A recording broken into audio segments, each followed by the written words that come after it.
L'un des plus grands gâchis aujourd'hui dans les entreprises, c'est clairement tous ces contenus de formation. Pourquoi? Parce qu'en fait, ils dorment au fond d'un LMS, dans un dossier partagé sur un serveur ou un drive, parfois même dans un e-learning, et les équipes ne savent pas forcément où les retrouver. Ils savent qu'il y a des centaines de slides dans le PowerPoint et du coup, ça les saoule déjà d'avance d'aller retrouver la bonne information dans ce support et de se recoltiner toutes ces centaines, de slides. Donc typiquement, il y a un vrai levier d'ancrage aujourd'hui pour les entreprises, pour leurs équipes terrain comme leurs équipes,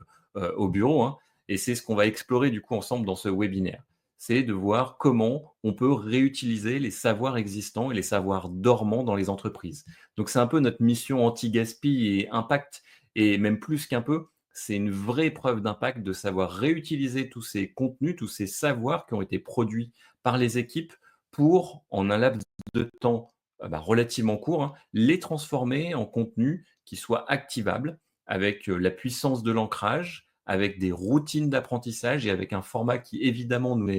est cher, hein, chez Cards, qui est le micro-learning.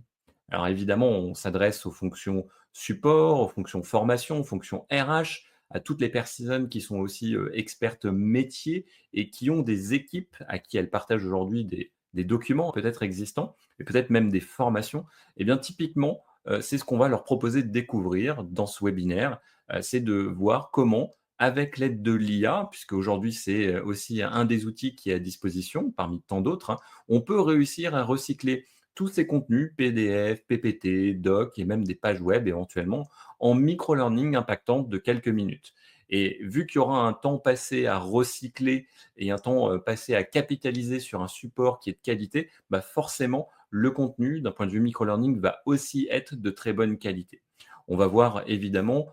différents modes d'usage de l'IA parce qu'on peut être expert, du prompt sur, différents types d'outils, qui sont boostés à l'aide de l'IA, hein, et donc maîtriser le prompt engineering, c'est très bien, mais pour ceux qui ne savent pas encore comment, on facilite aussi les choses avec un mode IA avancé où on peut choisir le niveau, le ton, l'objectif aussi, pédagogique ou andragogique de la formation, et ça, c'est ultra indispensable, évidemment. Et pour les plus experts, un mode IA expert qui leur permette évidemment de mettre leurs propres directives à indiquer à l'IA.